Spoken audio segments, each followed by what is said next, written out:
Mo.com golf show. Ben Raza, Tim Frank. We obviously we're gonna have some live betting to see how long we go before there's a technical difficulty. Tim, can you hear me? Let's just start with that. Can you hear me? I got you. All right. You got to understand you're working with like an almost 40-year-old guy. So, the technology isn't my strong suit here. So, I'm just here to have hot takes about golf. I can't be worried about computers and all this other stuff. Are you, how's the polar vortex? Cold? Oh, it's good. It's not cold yet. It's only -10. Amateur hour. Yeah, just a normal day up here. We're heading to -24 though with, I don't know. I don't even want to know what the wind chill is. -50 or something out there later. It's going to be brutal, but whatever. We're going to sit inside and drink and watch golf and stuff. So you can gamble, just do the stuff that you do when it's cold. I'm actually flying to Florida, but I'll be doing that from a more tropical climate than you. Waste Management, not a bad tournament. Now we're starting to get to some, this is only one course. That's nice. We actually have shot tracker for all 4 days. I'm assuming you like this event, right? Yeah, no, this is a great event. It's fun to watch. The environment is just so unique here. Where the fans get a little rowdy. It's just kind of a different event atmosphere. I think it's good for the game. It kind of brings in people that maybe wouldn't be as excited about golf. I think kind of get a little bit fired up to this event, and people go watch golf that maybe normally wouldn't. But yeah, it's a fun event. Got to like having shot tracker for 4 days. That's also a plus. Only one course. That's also a plus. So yeah, it's a good week. It's true. All right, we'll get right into it. Obviously, they've played this course a ton. You're the course guy. I'll pass it right back to you. It's not overly difficult from what I've seen. We know it pretty well. Did anything really stand out for you when you're breaking down the course? Yeah, so it's a 7,300 yard par 71. Bermuda greens, I guess, at this point, with a mixture of a bunch of different things this time of the year. So shout out to Josh Culp, Future of Fantasy. He's really good at kind of breaking all that grass type stuff down. Literally the first thing I read is kind of his course breakdown. But yeah, I think it's a pretty big advantage to the longer hitters and the good drivers of the ball. I don't think you have to be long, but I think kind of strokes gained off the tee is an important factor this week. Looks like good drivers of the ball have had a lot of success here. When I looked at the numbers for this course that I keep, I came up with strokes gained off the tee. Like I said, read Josh Culp's breakdown, who I think is one of the best in the business. He said strokes gained off the tee, so I kind of like to get some confirmation that way. So yeah, I think off the tee is important. It's a easier course than last week. -18, -17, -14 were the winning scores the last couple of years. I think it's just generally a easier scoring environment than we saw at Torrey Pines. That was a tough course, even though some guys kind of got low. Just generally, that's a tougher course. So I think you'll see some different guys doing well this year, guys that fare better in Birdie Fest, guys who fare better in weaker fields. So just kind of a change of pace from what we saw last week. Yeah, they took advantage of the North course. Those scores wouldn't have been nearly as low if they had to play the South all 4 days. Last week was typical Peter Uline, just a collapse on Friday. That stung. We're not going to get into that, but we got a decent field. You just alluded. First thing that stood out, it's only 132 guys, so that'll help your 6 of 6. You can be a little more aggressive, I guess. You don't have too many bozos. There's some creative players down low.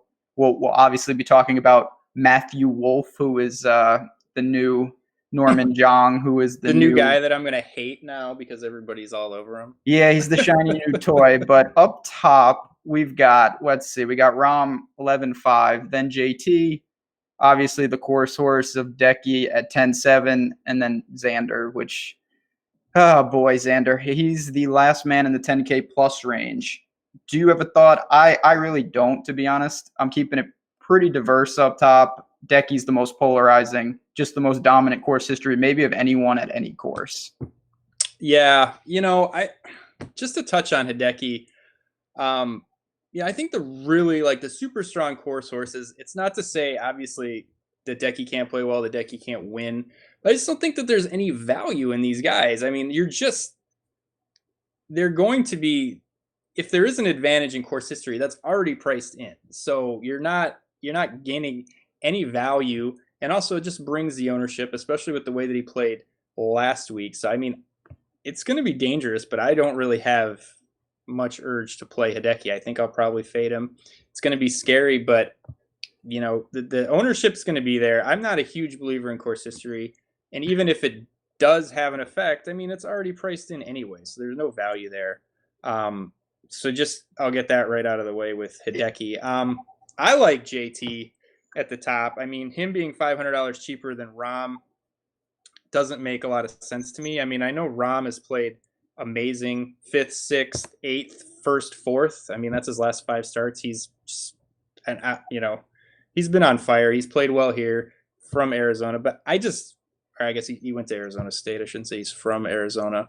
But I don't think JT should be $500 cheaper than him. I'm not buying into that. JT, strange course history, 2 T17s and 2 missed cuts. But I mean, the course fits JT. He's a bomber, great off the tee. He's a scorer. So I'm preferential to JT over Rahm, but I'll probably have a little bit of Rahm too. But I just think the $500 price difference, I'm not ready to make Rahm more expensive than JT quite yet. Yeah, I think for me, I totally get JT's a little, I'd say just because of the course history. You said 2 missed cuts. Maybe I think the ownership discount will be there from both Rahm and definitely from Decky. There's no doubt about that. So I'm with you. With Decky, I make enough teams where I'm not full fading him, but I don't know how much leverage I'm going to get if he's 30%. And there's a real chance. Obviously, last year, I remember specifically having this talk, and you were saying you're paying the course history tax with Decky. Then he withdrew, notwithstanding. But that it is true. He obviously loves this course. He's coming in with a good week. Obviously played well at the Farmers. It's tough, though. I mean, that stuff is priced in, and the ownership bump is there. I don't know how much leverage I can get on a guy like that. So I'll probably mix and match. Xander's the one that it doesn't really matter what I do personally because I will get it wrong. I have no feel for that guy. He's a distant 4th. I know he's going to probably be the lowest owned of the 4, but I'm not there with him too much. No, I mean, it's really tough with him because he just seems to be outperforming everyone's expectations, which causes his price to continually rise. But he keeps playing well. So, yeah, I just feel like he's going to be one of those guys who, unless he starts playing terribly, he's just going to feel like he's always overpriced. And that's exactly, I don't feel like he should be 10-1 in this field.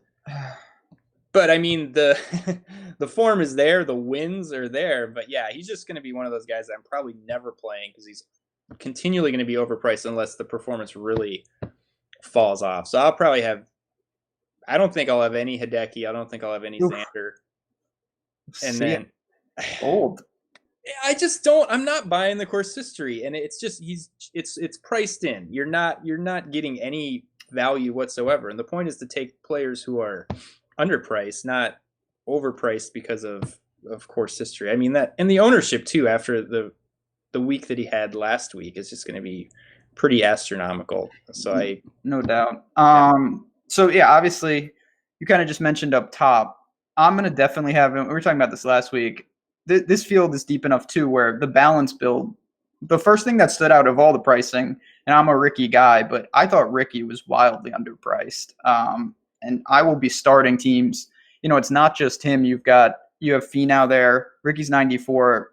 Phil, who I guess we have to talk about, 93. I think that's a pretty good range if you don't want to pay over 10K and you say, you know what, I could take 2 of these guys and work down from there. Yeah, I'm with you. Finau at 9,500 in this field on this course just seems really too cheap. And I don't care. He's missed his last 3 cuts here. It doesn't bother me at all because I know this course fits him. So I'm not really worried about 3 missed cuts in a row here. I think that maybe it'll scare some people off. I don't know. I'm guessing he'll still have some ownership because he's Finau and people love him, and 9,500 is a good price. But he was 13th last week, but he was first in strokes gained tee to green. So that's pretty huge. Played very well last week. I mean, yeah, I think Finau's too cheap. And like you said, I think Fowler's too cheap for this field with the course history. He's a guy I don't really mind chasing the course history on because I feel like the price is right on him. I don't feel like we're getting a quote course history tax on him. I mean, 11th, 4th, 2nd the last 3 years here. He had a 2nd here in 2010. He was bad last week. There's no 2 ways around that. I had a lot of him, and he was not good. Awful. Better than he normally is, at least. Like, he never plays good there. I don't know. No, he does not play good at Torrey. I don't know. We can give him a pass for that. But I mean, as far as people, worried about him playing poorly last week, I'll just point out Adam Scott at Sony and then Adam Scott at Torrey. I mean, it's 1 week. I'm not going to make too much out of 1 week. And I think with this course history, Fowler should be, I don't know. Do you think he should be 10? He should be up there with Xander at least 10-1, Yeah. probably with the course history. So yeah, I don't mind chasing the course history for a guy like Ricky, who is, the third best golfer in this field. Maybe that's probably a hot take. Oh yeah, I was just saying, rile up the chat. Here they come. Because some people hate Ricky, but you could make a case that he's the third best golfer in this field. And with this course history, I think that's a great price at 9,400.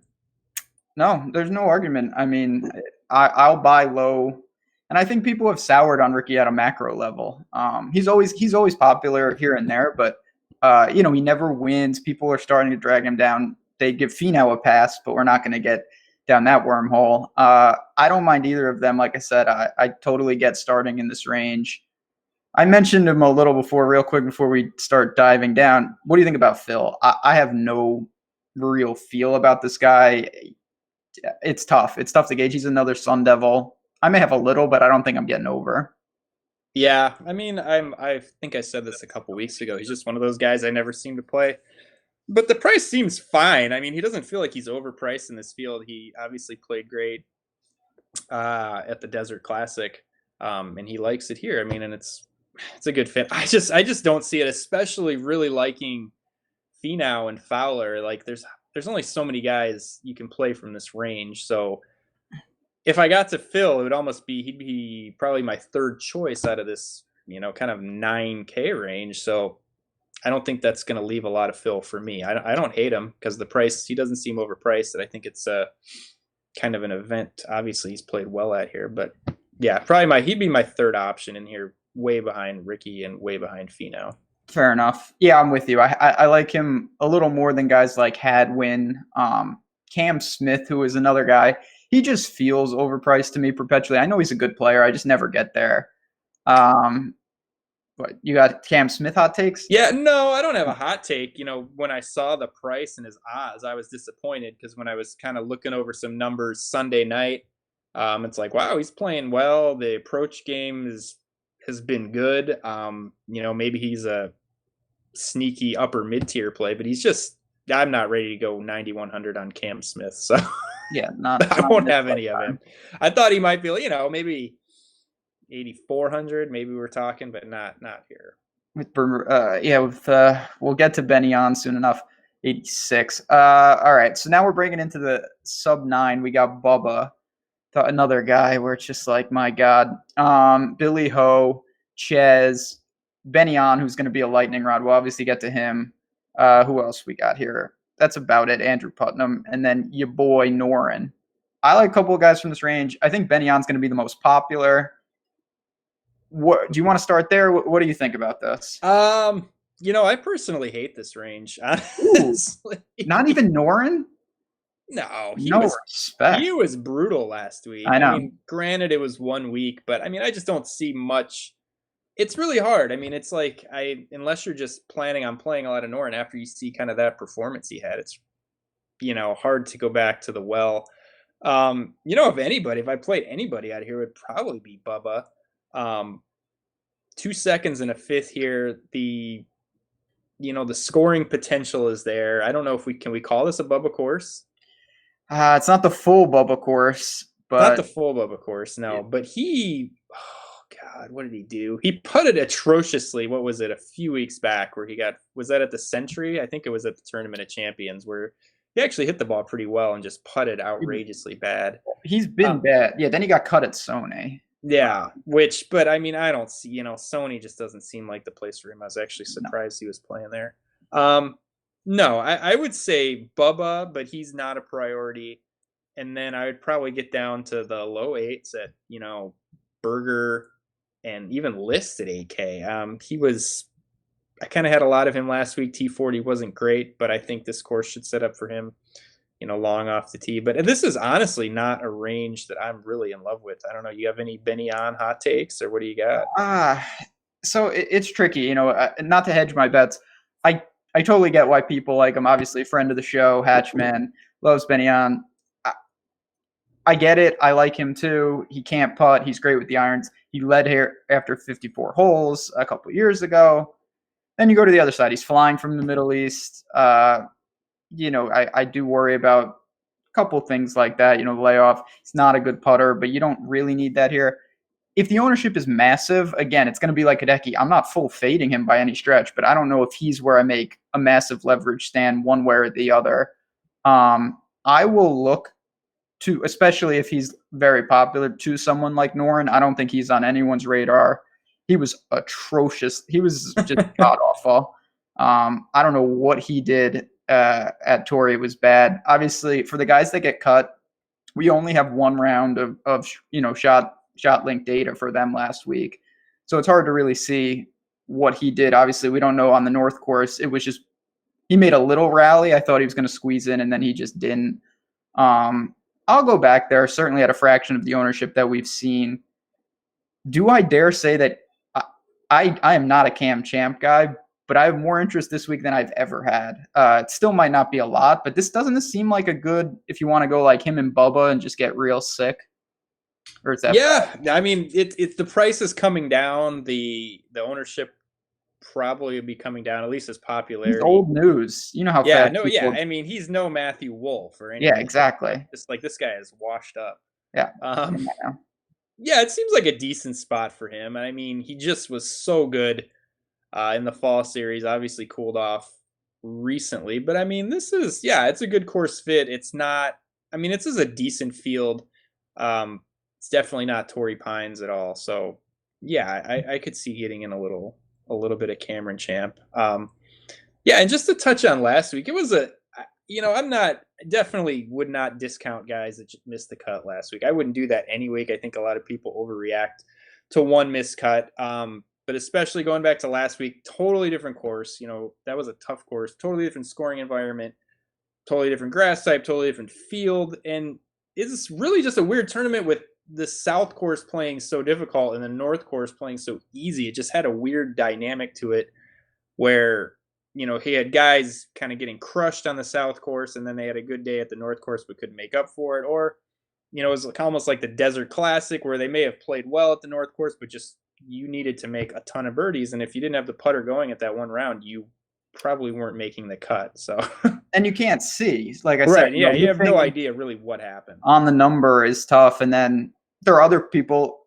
Neiman comes to mind, and we'll get to him. He probably wishes he got cut because his strokes gain data on the weekend especially was some of the worst. The putting and the chipping was on Sunday when he almost shot, he might have shot 80. It was bad. My showdown lineups can confirm. But anyway, Luke List, you just mentioned him. He's another one he fits into. He wasn't great last week, but he got the driver dialed back in.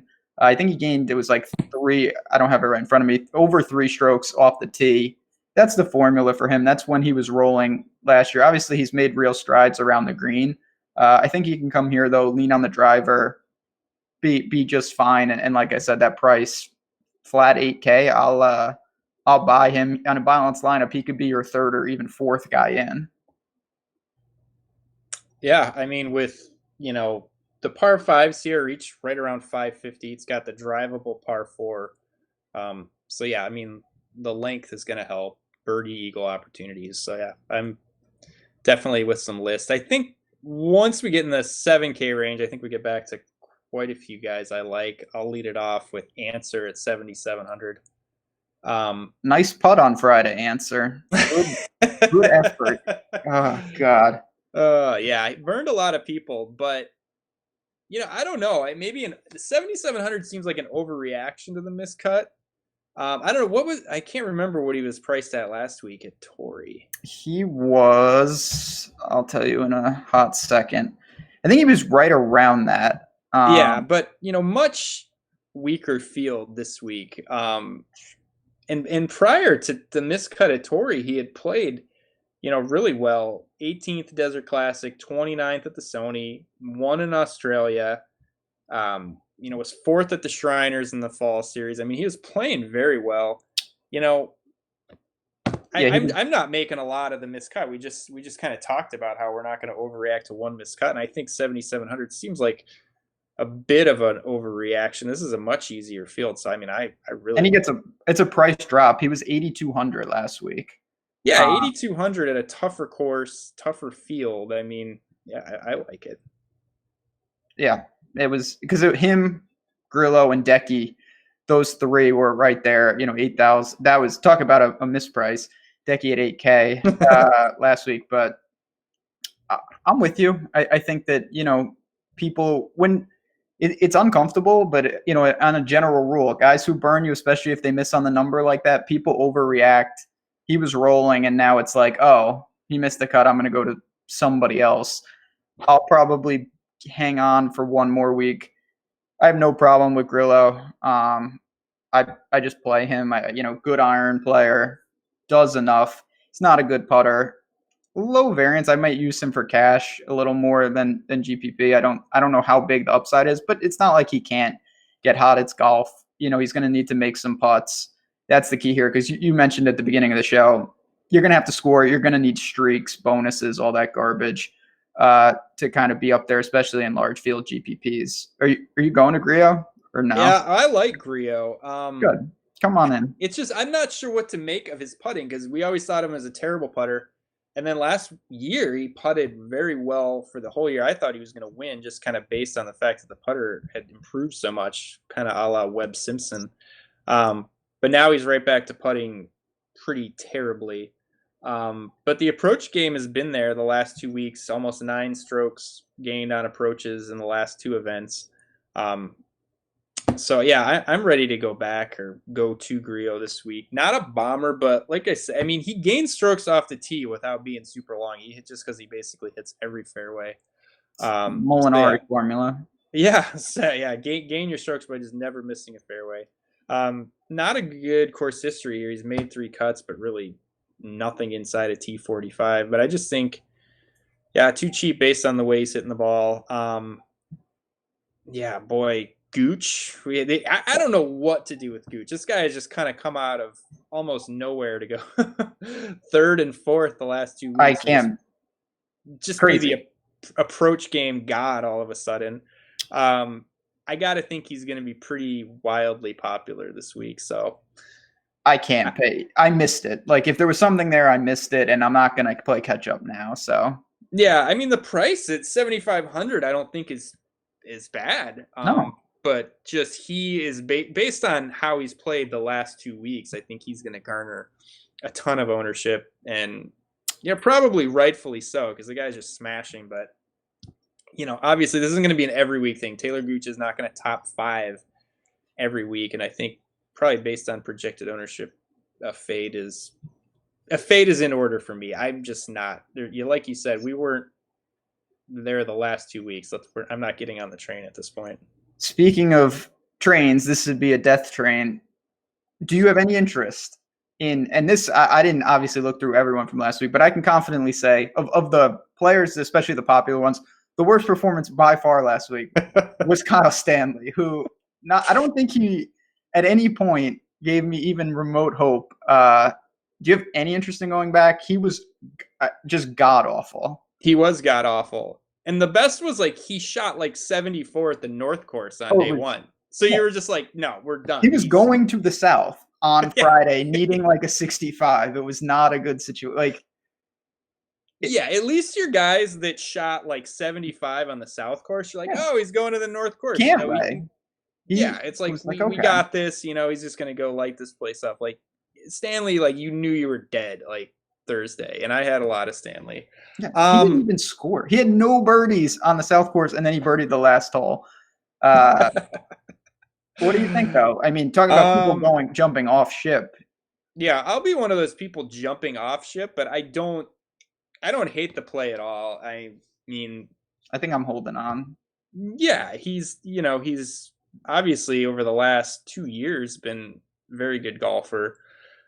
Pretty consistent, where won't overreact to the one missed cut, but yeah, it was pretty bad last week for sure. Boy, going down, I think I'm ready to jump on the Sung Jae in that guy's good. He is good. And I went back, I looked at all of his, approach and off the tee numbers, and it's just like week in, he's not lighting it up, but it's just consistently like week in and week out. He's gaining, 2, 3, 4, strokes off the tee and on approach. It's just, just consistently good kind of, every week. We saw him in the fall series jump out. I think he had like a T4 at Safeway, but he was T52 last week, but he struck it all right. He didn't putt great, gained a couple strokes off the tee, gained a couple strokes on approach, but T12 the week before that, T16 the start before that. I think just very consistent. Another guy gaining strokes off the tee, which is kind of what we're looking for this week. So yeah, I think 7,300. I'll be no doubt. This will be my first foray into the Sung JM. In the camp, yeah. So look out, I'm gonna mush the shit out of him. Most likely, we're contractually obligated. Obviously, the only reason we keep the lights on, we have to talk about Russell Knox. No, yay, nay. It's a shorter course for him, better than last week. Somehow my Keegan 3 balls were lost because of him, but that's neither here nor there. No, I'm not really feeling Russell. It's a shorter course, but it's not a course that really. It still rewards length. Definitely. And he's just been okay, like not just kind of making cuts, but 43rd, 18th, 43rd, 34th, 23rd, just nothing that I'm really seeing. Maybe he can get things together, and then when we hit the Florida swing at, Honda where he thrives, and then RBC Heritage and some of those other kind of shorter courses that favor accuracy short hitters. But now I'm not here with Knox. I don't think it's particularly a great course fit, and he's just playing okay. Nothing really too exciting about his game these days. Yeah, I'm not. I would rather take a flyer on like JT Poston for me. Not that I'm really looking to that. Even Piercy, who I can't believe your boy Scott. Are you betting him? No, no. It was all I got so wrapped up in that, like last year when he was like just smashing the approach game, and it was like he was ranked first in strokes gain approach. I was really enamored with that stat, and I just got on board. But he's a desert guy. He's a Vegas dude. He is a desert guy. He's a Vegas guy. What about Ryan Moore? 7,200. I don't know if the course fit is there, but the course history is good. And that seems really cheap. He was not good last week, missed the cut. But I just think, that seems a little cheap for him. Feel like he should be at least up in that $7,600 range, and I don't think he's going to get much ownership at all. Like, course fit, not great because he's not the longest dude off the tee. But, if he's going to be relatively low owned, I guess I would have some interest in him. He's someone that, you've made this point a couple times where it's like using last week as a barometer of where he is not a good idea. The course couldn't be the South for him, the way he plays isn't exactly an ideal fit. So I don't read too much into that he missed the cut last week. The bigger problem I have is just he hasn't been good for a while. He's had some pretty ugly stretches. He was really good at Safeway, but it's not a terrible spot. I don't think you're going to get more than a couple of percent ownership across the board. So you can put him in the portfolio, obviously. Kevin Na's another one. What about, to me, the guy to talk about is Neiman, because so before Cameron Champ Neiman was the guy, last year where he was the most popular player ever, and now he's beyond old news. He's washed up at 19. Some of these young guys, man, I get all screwed up on them. Go back to Bryson, right? So Bryson comes out, leading the Masters, has a top 5 at RBC. Now we're going back, I don't know how many years back we're going, like 3 years. Everyone's like, this Bryson's the greatest player of all time. And then he kind of falls off, and, then it's like, myself including, we're all like, oh, Bryson's awful, he's terrible, he's going to be on the web.com tour, he's a fraud. And then it took a year or so for him to kind of get his shit together, and now he's great. So I don't know kind of what to do with these young guys who come out of the gate hot. Rahm is really the only one who's just come out like guns blazing and really kept it up. It's true. Aaron Wise is another one who they he withdrew, but yeah, obviously it seemed like there'd be some regression with Niemann. He was just unstoppable. It's been the short game. His putting has been atrocious. Like, he's getting into the Scott Piercy where it's like he hits it to 8 feet and you're just like, all right, get up and down, like get your par. Let's get out of here with the 2-putt because he's just lag the 8 lag it up there and tap it in. It's yeah, I mean, lost almost 5 strokes on the green last week. I think, as far as the around the green stuff goes, I don't think he shouldn't have to worry about that as much here as he did at Torrey. Much tougher course. You're going to be scrambling at Torrey Pines. You might not have to scramble as much here. Yeah, I mean, I guess, just based on what we saw last year, based on the ball striking and the performance that we saw last year, but he hasn't shown that in a while. So I don't know. I mean, I'd like to say that we can be concerned about Niemann in the short term, but still think that he's a great talent, a la Bryson. Maybe it's just going to take him a little while to get things figured out after the really hot start. But yeah, probably not anybody who I'm going to be targeting too heavily, but a little bit better course fit without having to worry about scrambling this week. Yeah, I tend to hang on maybe a little too, like when the shine wears off some of these guys, the price goes down, the ownership goes down. I'll probably be over on him again. I think, he can lean on the driver. We've seen him be hot with the putter. It's not like he can't putt. It's been bad. You said scrambling could be mitigated. And I don't love the range around him. The one guy, well, there's a couple sickos. JJ Spawn, I think, is in a decent spot. Bo Hostler, I don't know. He's just wave. Sometimes I get more jaded by guys that make the cut and just do nothing because it's like 4 days of watching them be terrible rather than like Kyle Stanley. It's just like 2 days, or even him was like 1 day. But it's like you're just done. You're just like, okay, whatever. It's just not his week and whatever. We'll get him next week. But like Hostler, Fowler, it's like you're watching it for two extra days and then it just gets ingrained in your mind. So yeah, I was just so over Hostler in the way that he played last week. But like we've said, he's a high variance guy. When he plays well, he plays very well. I don't think I'll be going there. Obviously, always preferential to Spawn. He was another one that was pretty bad last week, but this better course for him though. This is a much better course. Yeah, I think I got wrapped up in the local angle, and he had a decent course history. But if I would have actually thought about it, it's not really the best, course fit for him. I mean, young guys can have a decent course history, I guess, because they've only played at a place two times, and maybe he just kind of got a little bit lucky. But yeah, I'd be willing to go back there. Keith Mitchell is the other guy I have some interest in. He was popular last week. I had some concerns of the hard course, tough field, Poana greens, but this week back on Bermuda, or at least a mixture of Bermuda, but easier course, birdie fest, weaker field. Still an emphasis on off the tee and distance. So I guess he was somewhat popular last week, but I saw why people would play him, but I did have some red flags. But I think this is a much better fit for him. And if people aren't going to go back to the well, yeah, I'm willing to go back there.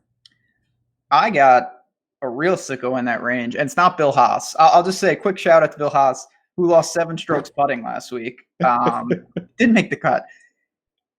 Affy Barnrat, if you want a real dark, now we're getting into the real shadiness. He's the same price, and I'm with you. I echo everything you said on Keith Mitchell.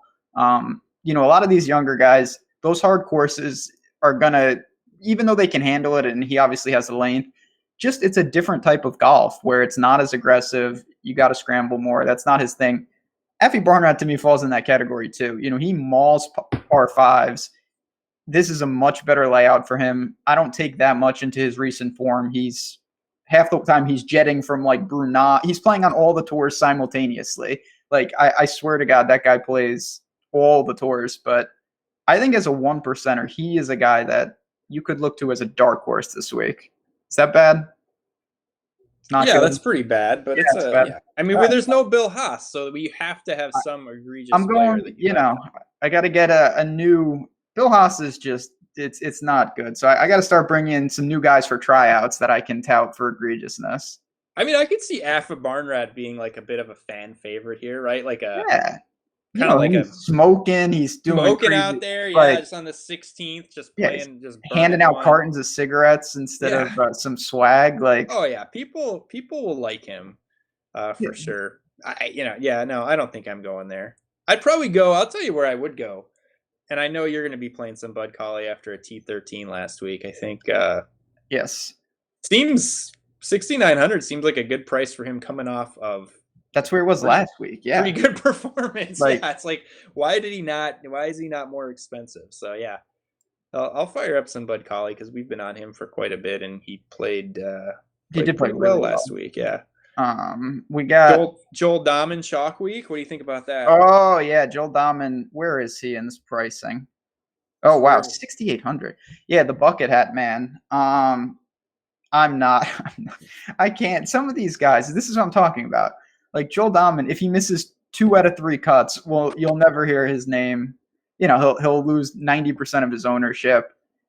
Talk about someone you want to dig a little deeper into. I'm sure you've looked, and if you haven't, I'm about to read it to you. Did you see his stats from last week?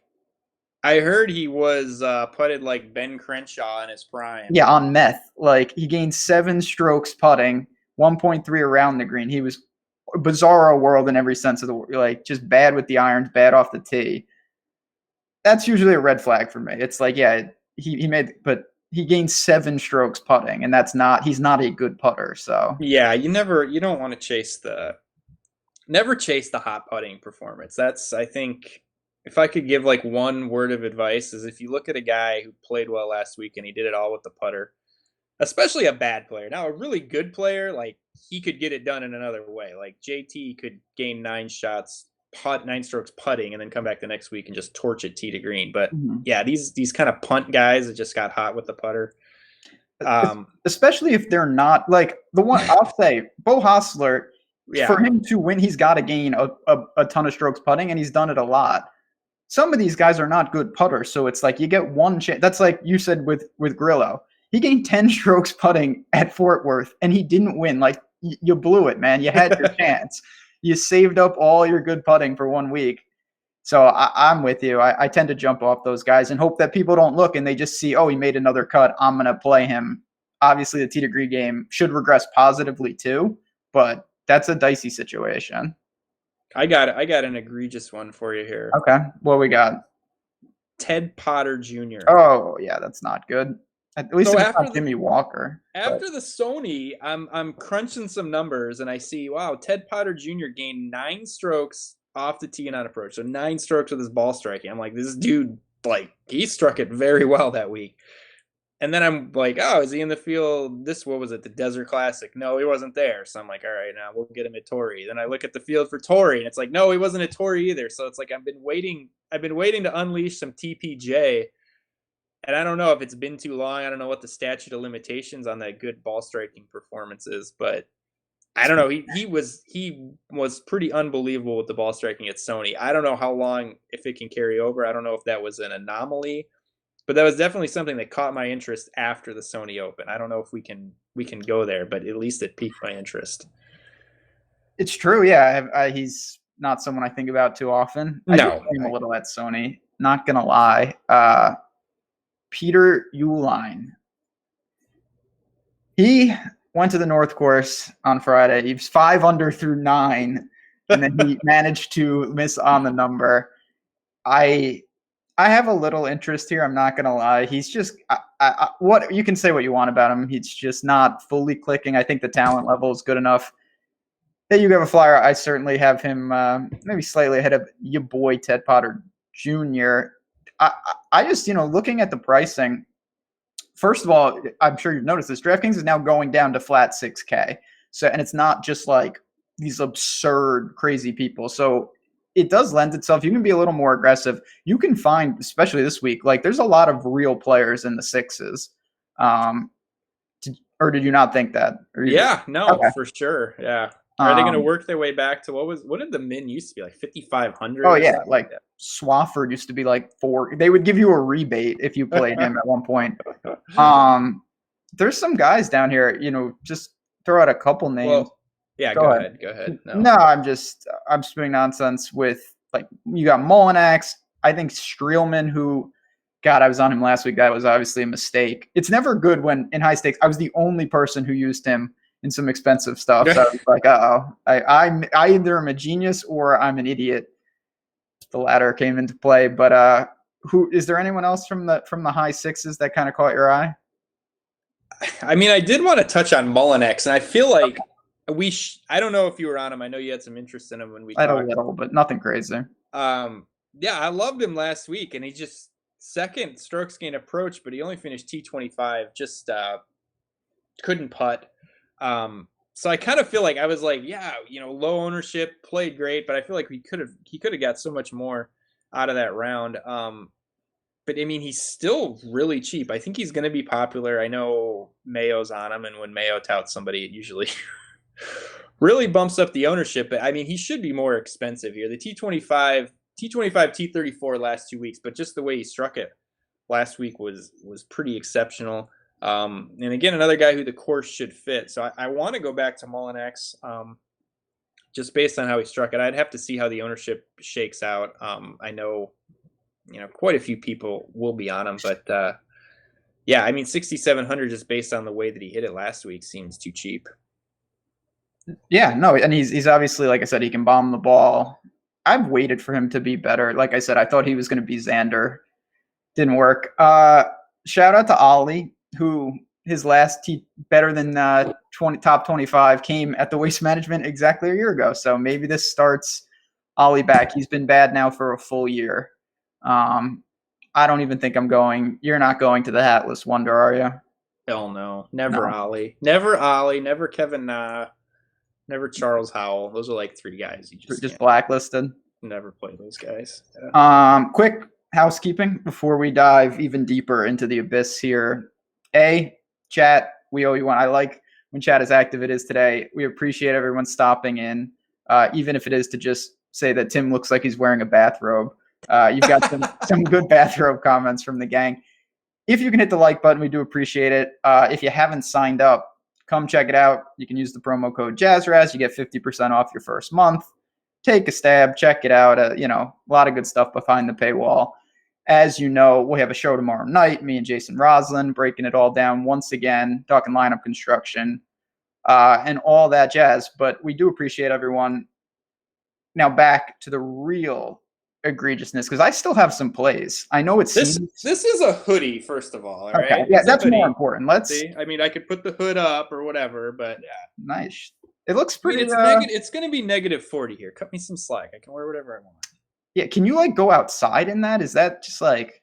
No, you can. No, hell no. I what I feel bad for is the dog, because it's like he goes outside and literally starts limping as soon as it's just it's sad. That's where I'm in New York and it's cold. It's in the teens, but that's where I burrow. I'm in the middle. Actually, I said this last week to you, not to tangent the show. I'm in the middle of a Sopranos rewatch right now. It's getting good. So after the show, I'll be back to binging. That's what you got to do in that kind of cold. That's too extreme. But poor dog. You can't do anything for sure.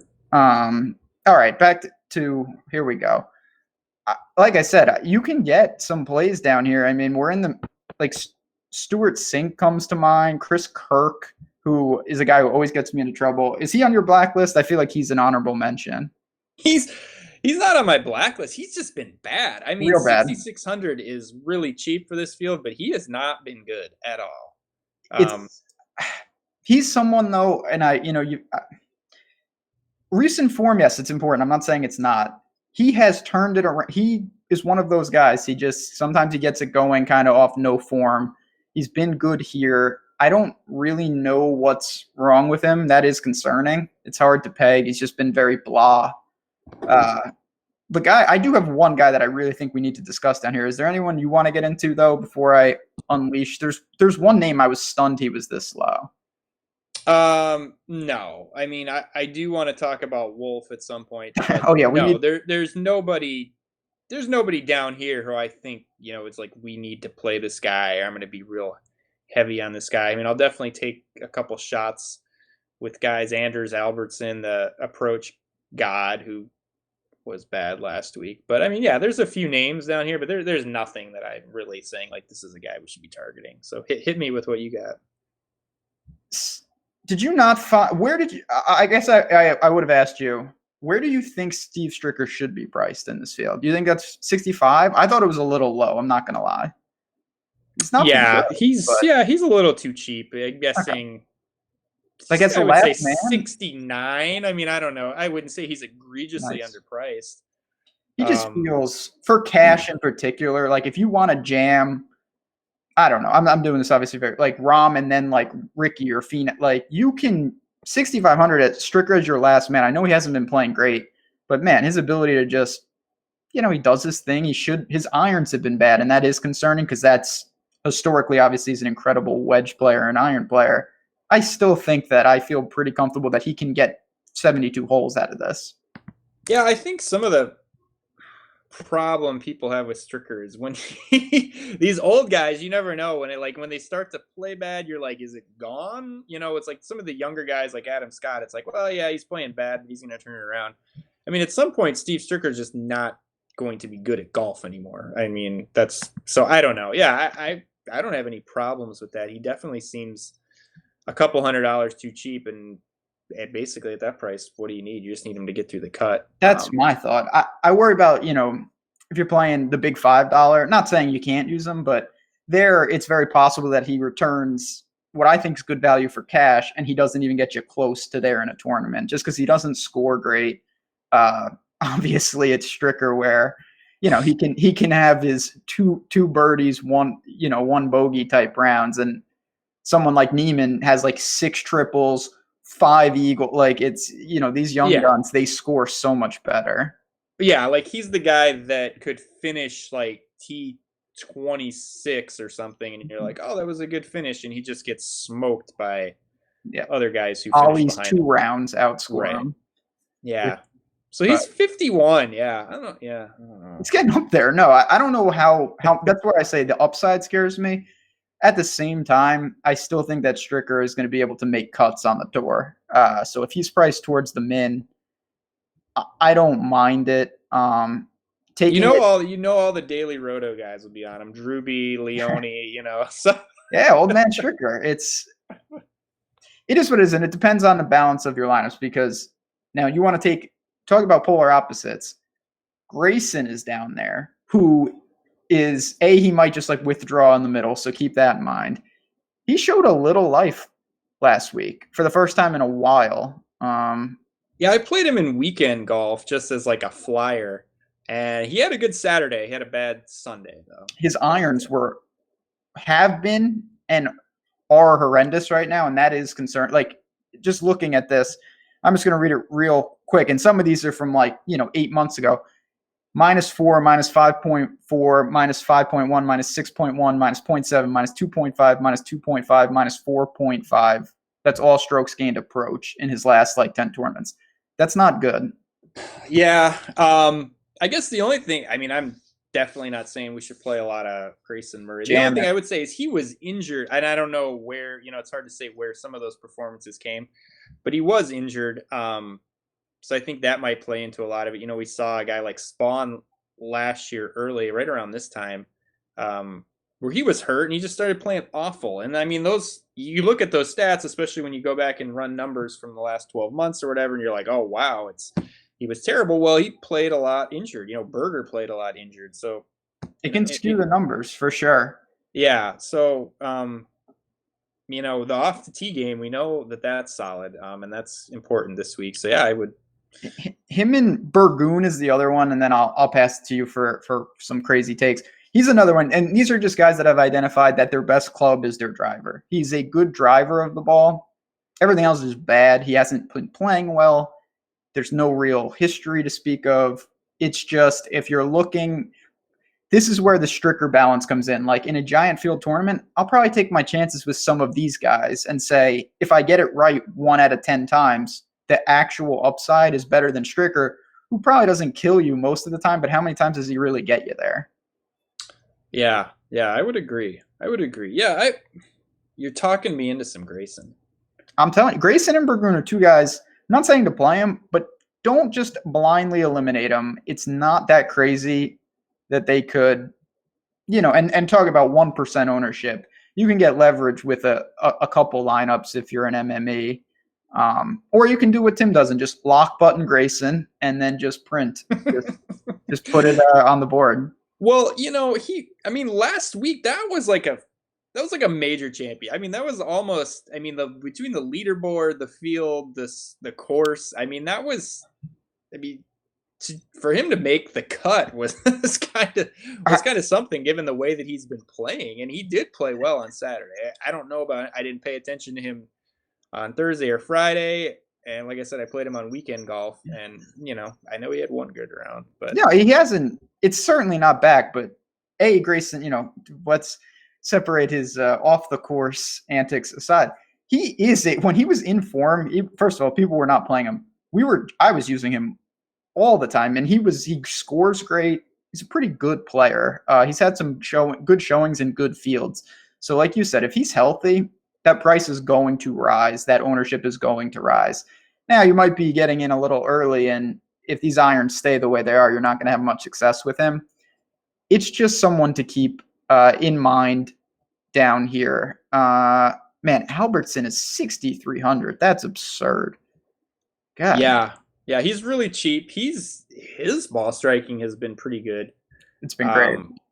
He had he played really well at the Sanderson Farm. He gained just a shitload of strokes, and I think that's somewhat carrying his numbers. But he has other pretty decent ball striking performances, and this is really cheap for him. I don't know. Should we talk about Wolfe? We got to talk about Wolfe. I wanted to just say quickly that my guy Ryan Blom is 6,100. He makes the cut every week, and then he comes in like 70th. It's just, I'm always like, all right, I got this. This got some potential. No potential. Every week it's like -8 strokes gained tee to green or something. Like, it's really bad. It's not good. Seamus is, I like that guy. He might be the worst player on tour right now. I hope he gets it back. All that aside, let's talk about the shiny new toy. I know nothing. I literally have read one article on this guy. I've seen his name. He's got the good, like, Furyk-like swing. It's working. He's going to disrupt golf. Big disruptor. That's all I hear. What is this? Matthew Wolfe. Yes. We have to jam in a, I don't even know how old he is, 19-year-old guy that's never played a PGA Tour event at, what do you think his ownership is going to be?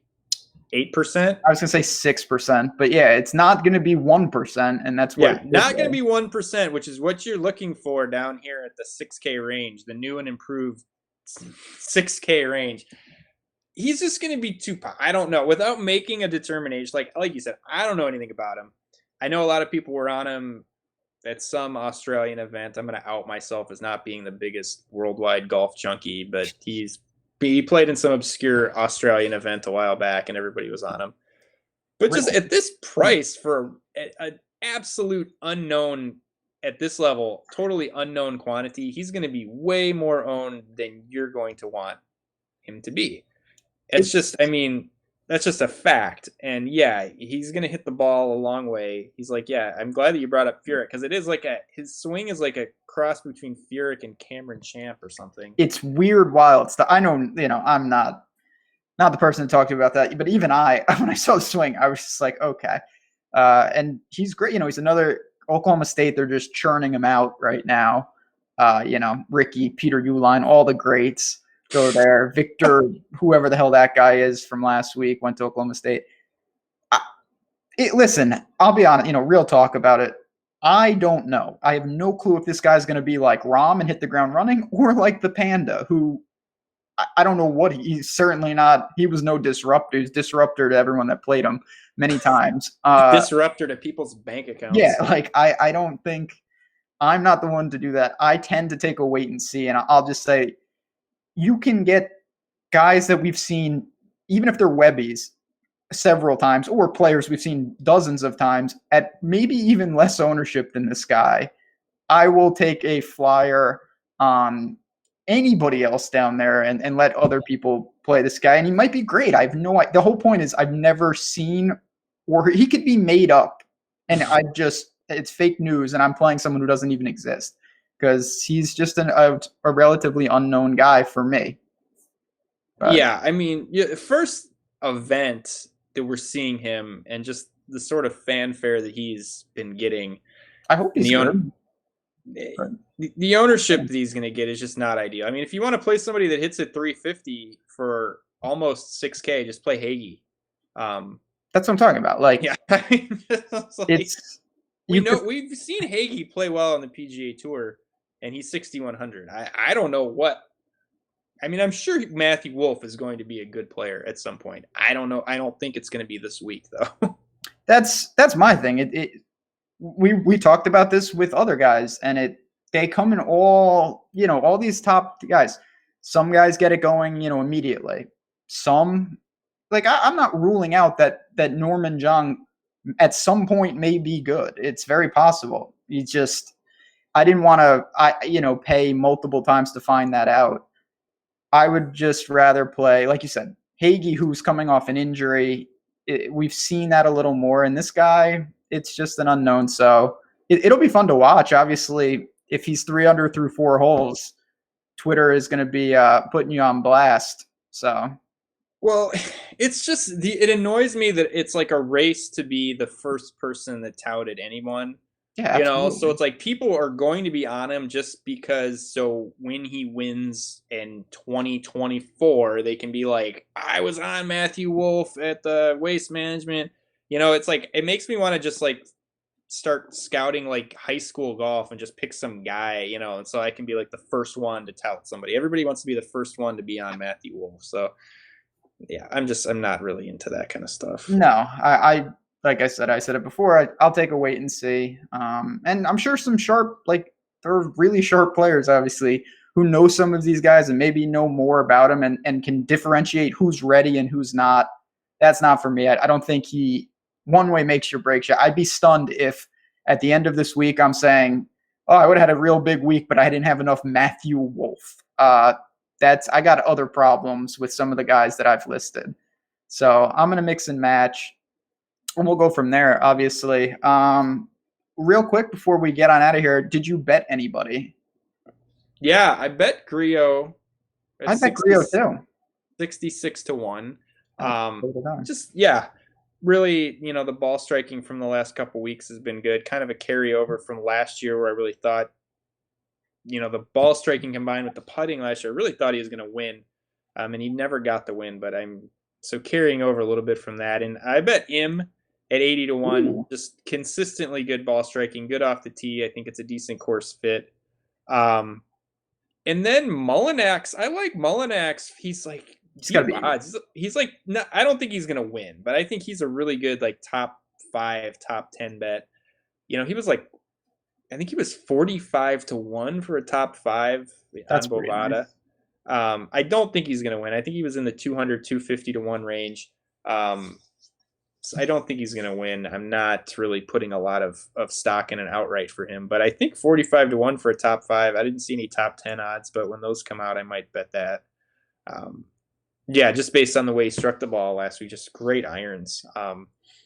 And we saw him, he didn't have a good end of the last year, but I mean, we've seen him play well in some bigger events, He's got yeah, he does have. Yeah, it's kind of, I want to say pedigree, but not. He had a lot of fanfare on the web.com tour. Hasn't really realized kind of the potential yet. But, these are young guys. You never know when they're really going to get it figured out. And, yeah, I'm willing to take a shot. I'm a lot bigger odds this week than I thought he would be based on how well he played last week. It's pretty wide open, too. Obviously, we've got some good guys at the top. But I think, last week it was hard for me to really say, okay, someone from the way deep is going to vest all those dudes up top. This week, I think it is somewhat more wide open for the mid-range guys. Like, I could see someone coming out of not nowhere, but, like you said, those guys who have been playing decently well, they're not near the top tier. You can get good odds, and yeah, you got the T5s, T10s. I will say I don't want to say that Ricky wins because he never wins, but I really do like Ricky this week. I bet him in some head-to-heads against some guys, and I don't know. This is a telling week. I really expect him to play well. If he doesn't play well again, that would be kind of a frustrating start for him. I know he's got plenty of season left. But we'll see what the man in orange can do. Final thoughts before we get out of here and you prepare for the Arctic freeze. No, just I really think it's Rahm and JT at the top. I think that's really what I'm focused on. I have them kind of miles ahead of Hideki, even with his course history, and Xander and Woodland and Webb Simpson. I think it's pretty easy for me. I don't know what the ownership is going to be on some of those guys around the 10K mark, but it really kind of seems like a 2-horse race for me at the top. So start with those guys. I like a lot of guys in the mid 7s. So there's plenty of value to do that if that's the way you want to go. And I'm with you. I think for me, my final thoughts are what I'm going to do today is, I'm going to throw out everyone I don't want. I'm going to put all the guys that I want in a bucket. And then there's going to be a bunch of guys that are ownership dependent. And if it looks like they're going to be really popular, I may take small, underweight positions. If they're not going to be popular, I probably get overweight because, it's wide open in that mid-range. Tomorrow night, just to kind of segue that, come back, stop in, me and Jason Rosen, we'll be talking about a lot of ownership stuff, leverage. We have ownership behind the paywall at the site. That's why, as I said, you should sign up. It is very useful, but I think I'm with you. Up top, I like Decky more than you do for sure, but I think you can mix and match a lot of those 6K guys, and then we'll see. Maybe this is the week. We'll put Griot on the board. That's what we really need, both of us. Yeah, that would be good. That would be good. On that note, we'll get on out of here. Again, thanks everyone for liking video. We really do appreciate it. We'll be back in action again next week. Now, no production problems at all. We've hit our stride. It only took one mulligan.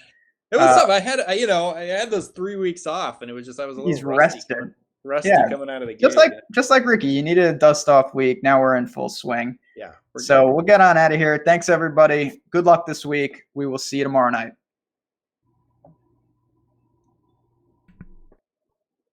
Good show, guys.